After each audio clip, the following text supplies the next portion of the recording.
Selamat pagi anak-anak. Ada semangat untuk anak kelas 7A dan 7B. Bagaimana kabarnya? Baik-baik saja? Ya, puji Tuhan. Kalau pada pagi hari ini atau kesempatan hari ini, Miss Lastri bisa kembali menyapa dengan kalian. Untuk hari ini, Miss Lastri akan memberikan materi pemantapan tentang teks fabel. Coba sekarang perhatikan PPT yang ada di video ini. Kamu perhatikan, Miss Lastri akan menjelaskan tentang teks fabel. Selamat belajar anak-anak. Anak-anak, pada kesempatan pagi hari ini Miss Lastri akan menjelaskan tentang mengidentifikasi dan memahami teks fabel, di mana materi ini sudah kalian terima. Jadi di sini hanya Miss Lastri memberikan pemantapan materi saja. Sekarang, apa itu fabel?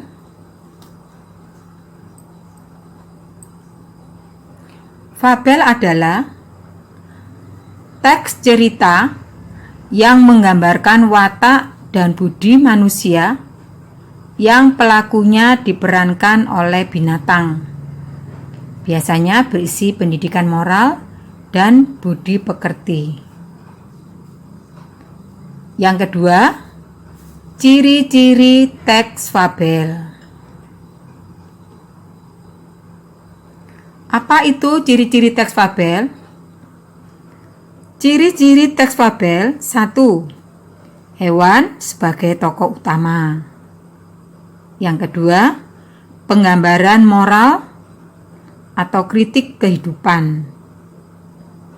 Ketiga, penceritaan pendek. Jadi ceritanya itu singkat, seperti cerpen.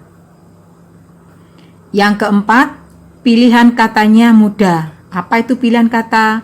Kiasan atau simbol-simbol. Itu mudah kita pahami. Yang kelima, menceritakan karakter kuat dan lemah. Jadi mempunyai sifat yang kuat dan yang lemah. Yang keenam, menggunakan setting alam. Setting alam itu misalnya di hutan, sawah, ladang, kebun. Itu yang dinamakan setting alam. Dan yang ketujuh adalah bersifat fiksi atau khayalan.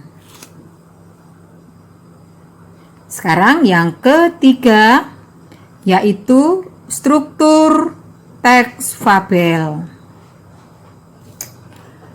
Struktur teks fabel itu ada 4 tahap. Tahap yang pertama adalah orientasi. Apa itu orientasi? Pada saat kita membaca sebuah cerita, pertama kali dalam cerita itu yang kamu baca pasti menemukan tokoh utama dulu. Kemudian terjadinya di mana? Itu sudah dijelaskan di awal cerita.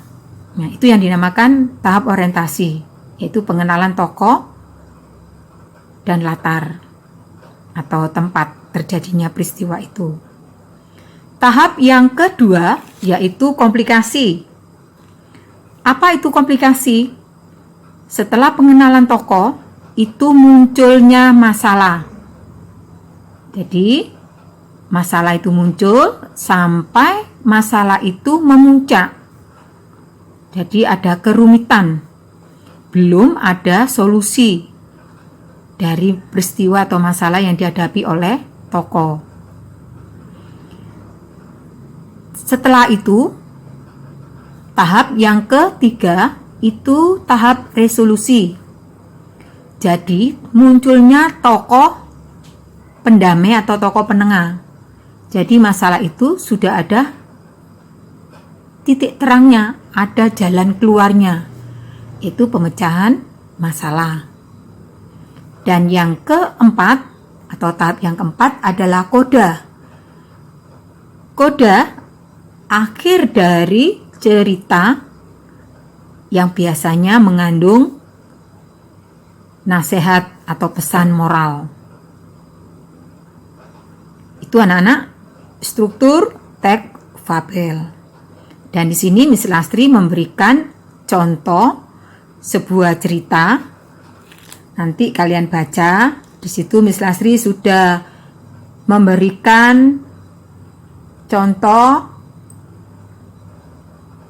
di mana saja letak struktur teks fabel itu.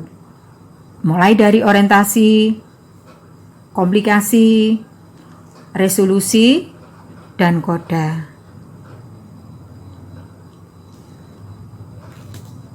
Demikian anak-anak. Materi tentang mengidentifikasi teks fabel. Miss Lastri sudah memberikan materi atau pemantapan tentang teks fabel. Sekarang kalian bisa mencari atau membaca cerita fabel, kemudian tentukan struktur-struktur mulai dari tahap orientasi, komplikasi, resolusi, dan koda. Kalian kerjakan, kirim melalui email Miss Lastri. Sampai di sini anak-anak penjelasan Miss Lastri. Sampai jumpa di lain waktu. Semangat, tetap belajar di rumah. Tuhan Yesus memberkati. Selamat pagi.